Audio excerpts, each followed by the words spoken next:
doing a nighttime Instagram live tonight, which you probably noticed since it's nighttime and here I am. But I am really excited because I'm interviewing Lena Dunham tonight. She is the #1 New York Times bestselling author of Not That Kind of Girl. She is the creator and acted in Girls, for which she won 2 Golden Globes and received several Emmy nominations. And she's just pretty much awesome, and I can't wait to talk to her. She also wrote Verified Strangers, which was a serialized novel for Vogue.com during the pandemic, which is so brilliant. I honestly can't believe she was sort of writing this as the pandemic was unfolding. It seems almost impossible to be so talented. So I am so excited to talk to her and hear about what it's like to direct and act, but mostly to write, because that is my passion is books, and I know it's one of hers as well. So I'm just super excited to be talking to her about it and hearing about Not That Kind of Girl and also Verified Strangers and hear what else she's up to. So let's see if she's here, and hopefully this will work. Let's see. Maybe not yet, but I promise she's coming. So I'll just hang out and wait. For those of you who are just joining, I'm about to interview Lena Dunham, who wrote Not That Kind of Girl, the #1 New York Times bestseller, and I'm hoping that she comes soon. There she is, yay. Phew. Okay, hold on. Let me just invite her to join. Wait, don't go. There we go. Phew. Amazing. Okay, let's see. Waiting for connection. I've had so many technical issues lately. This is like, I'm kind of getting tired of the Instagram Live technical problems, but it looks like maybe this is gonna work. Yay, it worked. Hi, Zibby. Oh my God, I was so scared. I was like, my technological inabilities are going to ruin this. I'm so happy to see you. Oh, you too. Oh my You're gosh, my I'm so favorite glad. book queen and book fairy, and you've been such a big part of my isolation listening to your voice. So it just means the world to be here with you. Oh my gosh, you're so nice. Thank you. And I just Thank you have for to saying. say, like, what you do, lifting writers up, especially female writers, in such a, like, it's already hard enough for anybody to get their writing heard or seen. And the way that you, like, host and welcome talents, not to mention what an amazing writer you are yourself. I read your piece about your hysterectomy and related deeply. I just feel really lucky to be on this live with you. And I even brushed my hair.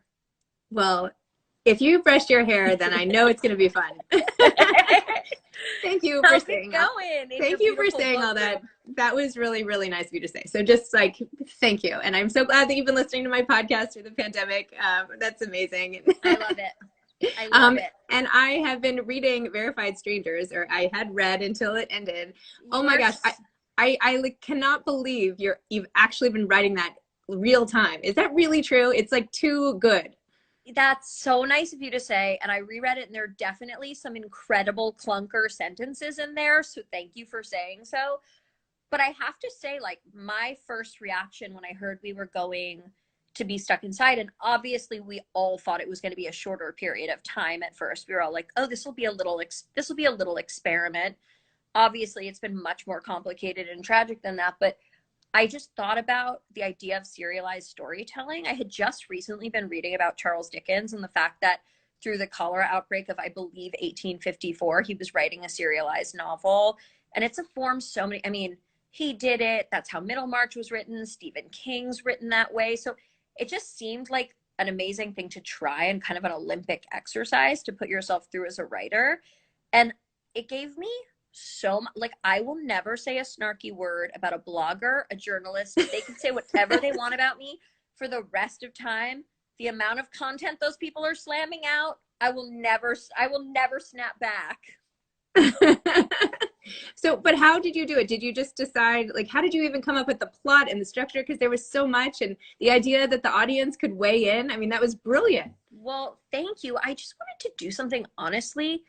I missed when I had a TV show, and hopefully I'll have one someday again, the connection that I had with my audience every week, even though we weren't necessarily responding to them, every season, of course, their thoughts about the characters and ideas leaked into my work. And I missed that connection to an audience and that connection through character. And I feel like so much so in this day, we're connected to personalities, whether it's influencers. I mean, I feel like I know you. I do know your husband, but who I'm obsessed with. But like, we feel like we know real people, but I sort of missed that sensation of feeling like you know a character. And so from that, I tried to think about someone who was relatable to me, but I also really wanted to give myself the challenge of writing someone who wasn't me. So Allie sort of came to me. She's way cooler and cuter and also sometimes messier than I am because I spend more time in my house. And I also just wanted to play with the concept of a romance novel. And what I love about, I used to really like have this sort of, I remember like a stupid, snotty attitude about thinking of romance as like chick lit or unserious. And then I realized like I had actually been colonized by the very ideas that the world wants to impose on women. And I actually think like what I love about romance is it allows for fantasy and it also allows for self-reflection. And so the idea of a character who is having all of these various types and styles of lovers thrown at her and the way it confused her inner world, that was really exciting to me. Totally. I couldn't decide who I wanted her to end up with. I wanted to understand like why the guy left. Like I don't know. I felt You the left same so way. many. And even when people voted constantly in a way that I didn't think they would go. So I learned to stop preparing chapters because I absolutely never knew what was going to happen. So what I loved was how consistently the audience just purely surprised me. And I also was actually thinking a lot about Far From the Madding Crowd, the Thomas Hardy book, and the way that even though it's this really dense, I mean, I think he's like a deeply feminist writer, and even though it's this really dense piece of literature, at its core, it's really about a woman choosing between three lovers and what the choice she makes says about her. And so I loved using that classic format, but letting other people weigh in. And you were amazing. Like, I don't know how you do it. You read the first two chapters and were like, oh, by the way, here are a few little like linguistic things that your editor missed. And I was like, you have a billion kids, a podcast, you're writing your own book, and you just managed to make my novel better and copy edit it. No, stop it. You really did. Stop. I read so much right now. It's like I didn't realize when I started this whole project. I've always loved to read, but I didn't realize it was a muscle that you could develop so much. Like I thought it was a fixed skill. Like I read at this pace, full stop, but not true at all. Like I've been getting better and better. What I've wanted to ask you, I took a speed reading class in college and it was the best thing I ever did. But what I've wanted to ask you is, you started this because books are your passion, but once it became something that you did for a job, did your relationship to reading change? Do you have your work reading and your pleasure reading? Do you separate it, or is it all about just bringing to your listeners what excites you?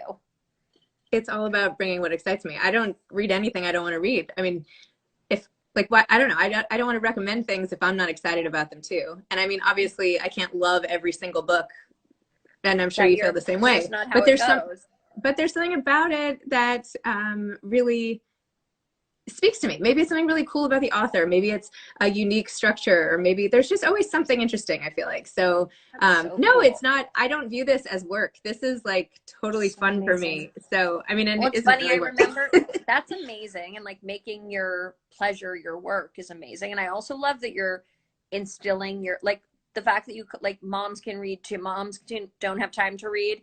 You're instilling in your kids that actually like reading is self-care and reading is a way to like disappear. And I mean, I don't know if your kids are rebelling or they're becoming book lovers too, but it's amazing. Oh, thank you. Yeah, they run the spectrum, but they authors are just so accessible to them in the way that I always wish they had been for me, right? I feel like when we were growing up, well, I'm much older than you are, but when I was growing up, it was impossible really to, I would write letters to authors who I thought were amazing, but there wasn't really back and forth. And now with Instagram, like I still feel like a kid in the candy store that like I can go in and see like all these amazing authors and where they're having breakfast. Cool. Right? Oh my God. I remember writing a fan letter. The first one I wrote was to Nikki Giovanni, the poet, and like looking up in the book where her publisher was. Yes, that's what we did. I did it with my mom.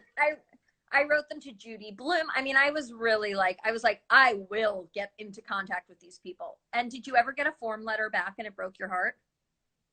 Well, I started actually one relationship with an author where we became pen pals. Her name was Zibby Owens, and she lived in Michigan. And then after a couple years, she had the same name as you. She had the same name as me. And I was like, oh my God, there's a Zibby in a bookstore. And like freaked out about it. And she ended up coming to New York and taking me for tea at the Plaza. And I was in 5th grade. It was like That's one of the best stories I've ever heard. Because tea at the Plaza is also, as you know, being a fellow New York girl, I read an article where you described going to school with like your little bag and your loafers and I could so see, like, it made me think of, do you know the Madeline L'Engle book, Camilla? Yeah. It's about like just a kind of girl finding herself uptown New York City, and takes place, Camilla was in an era before you, but I was like, oh, that's so glamorous, especially because since I lived downtown, I always really idolized. I thought uptown girls were like really sophisticated and knew more, and because you were near museums and glamour. And then, of course, like I've heard now my friends who went to school uptown be like, I thought you guys were so cool. And that's what I was about to say. Yes. I was about to say, like, I thought the downtown girls were the coolest thing ever. And I would, the boots and the clothes, and it was like a whole nother world. I was never the boots girl. I was always the girl following the boots girl around, which is probably why I'm a writer and not something else. Because and I'm curious, like, now that you're writing, and I'm so excited to read your book, did you always think of yourself as a writer, or did it Lena, I am supposed to be interviewing you. You are now trying to interview me. It's a dialogue.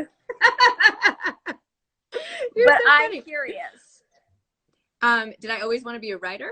Did you think of yourself as a writer, or did it take kind of, did you think of yourself as a reader and being a writer came next? I always wanted to be a writer. Like my grandfather published this little book I wrote in 3rd grade, and I have just, from the minute I could hold a pencil, I was writing nonstop in journals and all the rest. But to consider yourself a writer, I mean, you can consider yourself a writer. You have like a #1 New York Times bestseller and all the rest, and you're obviously a writing genius. But I feel like I can't really call myself a writer in the same, I interview a lot of authors who say the same thing, and I'm like, right, but you actually have 3 books on the bookshelves. But you know what? I tend to think, I mean, I used to think it was a female thing. Then I read that Saul Bellow had like such a bad sense of imposter syndrome. He couldn't even get things done.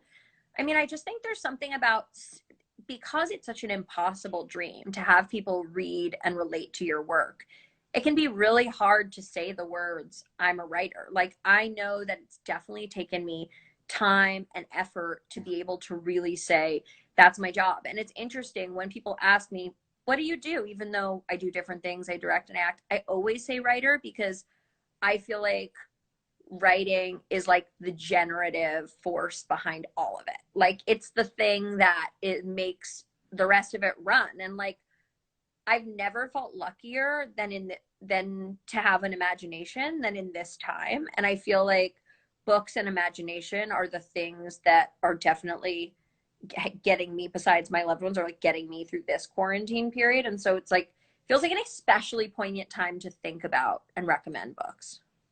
And what does writing do for you? Like, what do you love about it? Have you always loved it? Like, is it a way to make sense of the world, or is it more an escape, or I don't know, what does it do for you? I've always loved it. I always joked that I wanted to be a fashion designer till 4th grade, and then I had a career change. But I think for me, the thing about writing is like, and I think a lot of writers feel this way, I always felt like I was observing the world. Like, I wasn't fully engaged. Like, there was some part of me, even if I was in the middle of a party talking and laughing, that was in the corner watching and trying to understand. And that's the part of me that's a writer. And that's the part of me that's always there.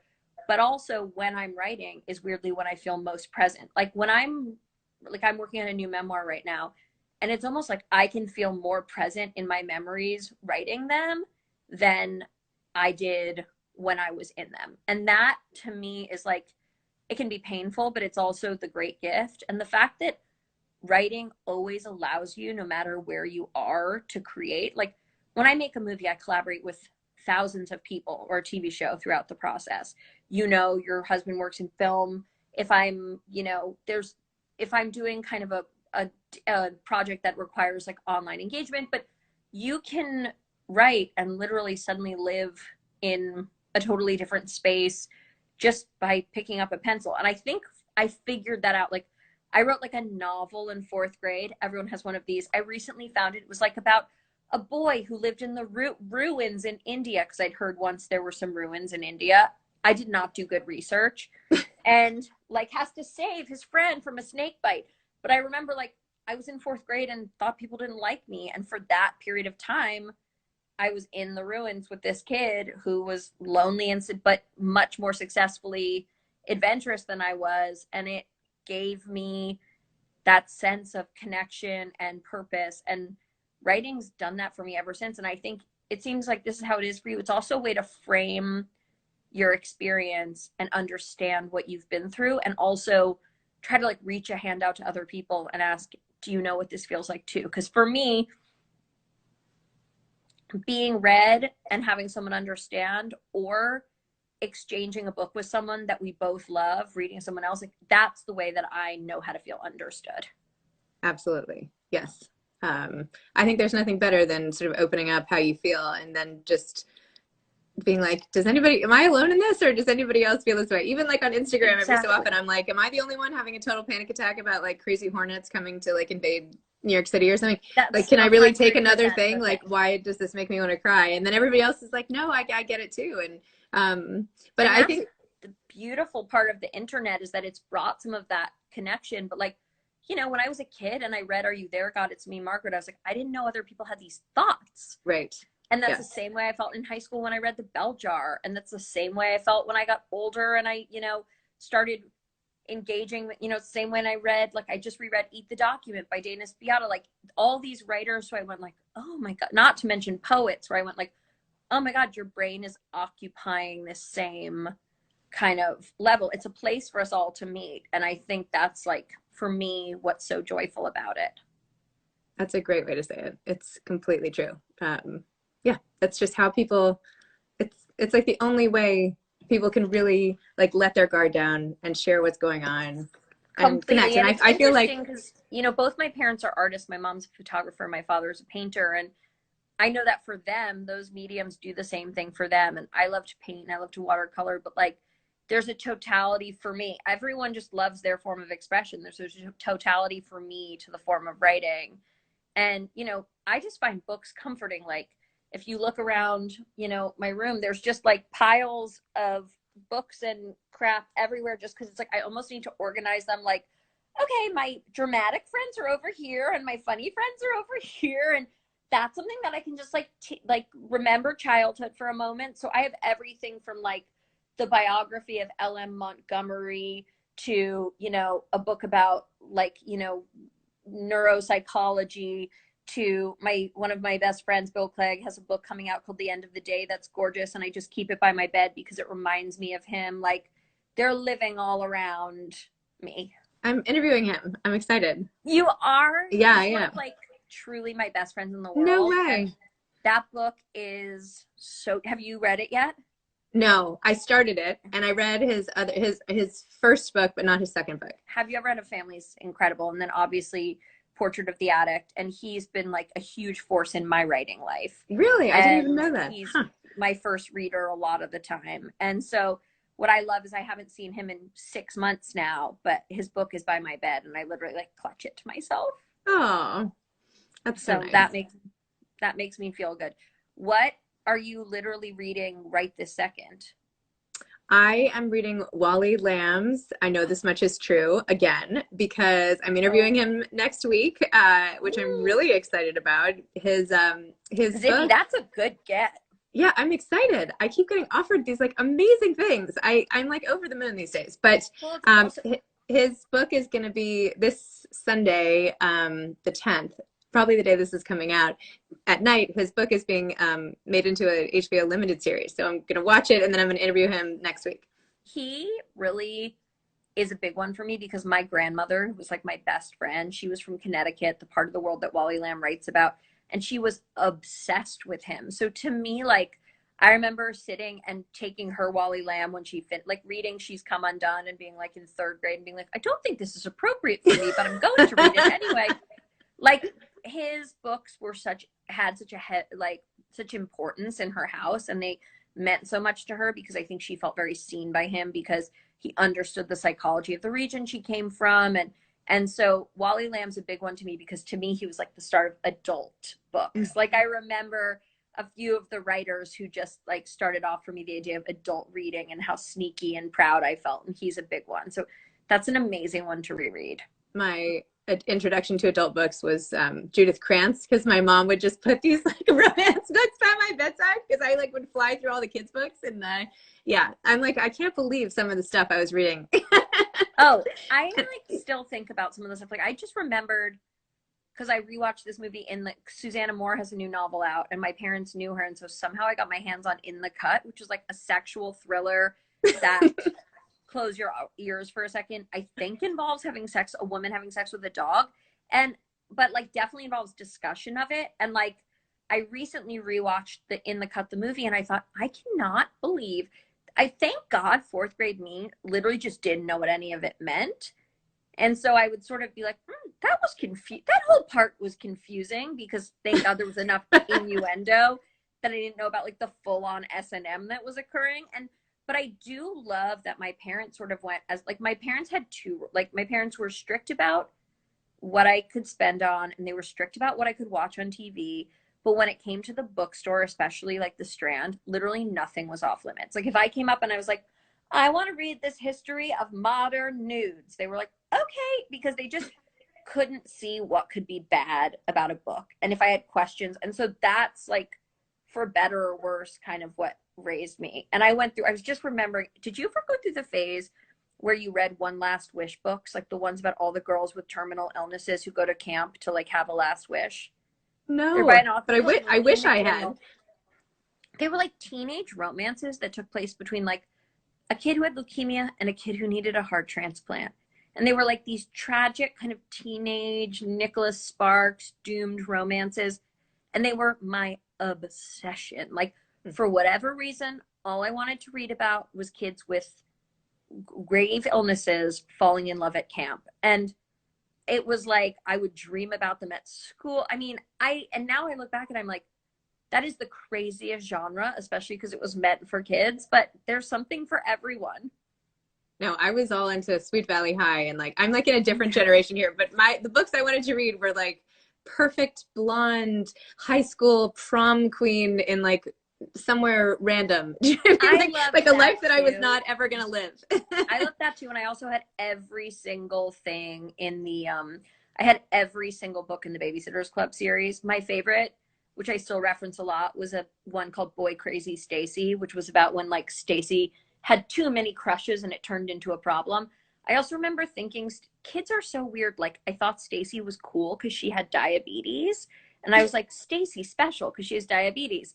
Now as an adult chronically ill woman, I understand that nobody wants diabetes, but it was almost like thinking braces or homework were cool. I was like, Stacy's mature and hot and she has diabetes. I want to be just like her.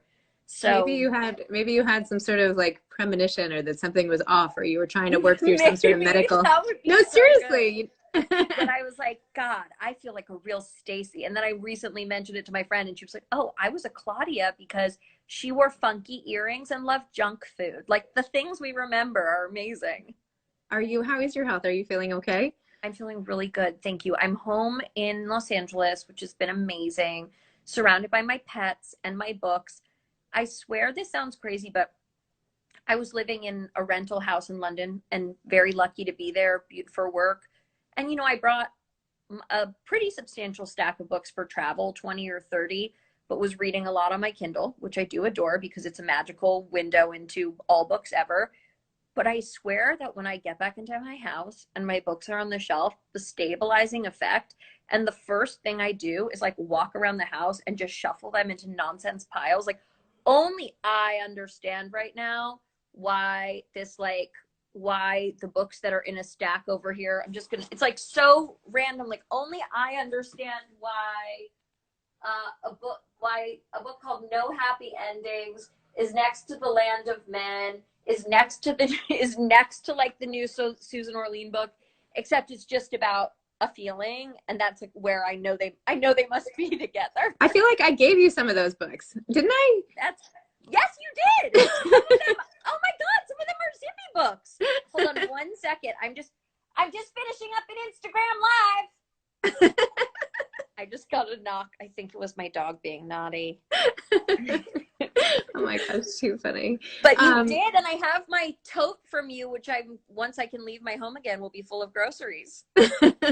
Oh my gosh, I miss the grocery store. That's like the hardest thing is like not having access to normal food and whatever. I know, but, I know. Woe is me. We're very blessed, but I just want to say thank you because you really influenced me to kind of bring writing and serialized writing into my quarantine. And when I got your bag of books and started listening to a podcast at a really, really like perfect time where I wasn't feeling so well and I needed it. And I felt such a lifeline to you. So just to get to talk to you, so fun. And I can't wait till I'm interviewing you about your book. Oh, you might have to wait a while. Well, thank you. Thank you for saying such nice things. Thank you for talking books. I could talk books with you forever. Me too. And tell Kyle that I love him because he's the most positive and joyful person alive and should have his own reality show. It's true. He absolutely should. And yes.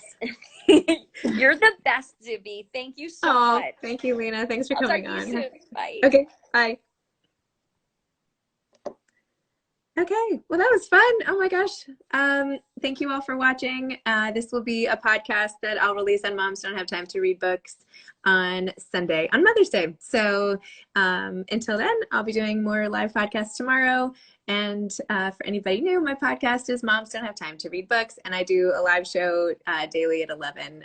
So tune in tomorrow and I'll see you then. And also I have an online magazine called We Found Time. So if you want to check that out, I have great essays by other authors. Okay, thanks everybody. See you tomorrow. Bye.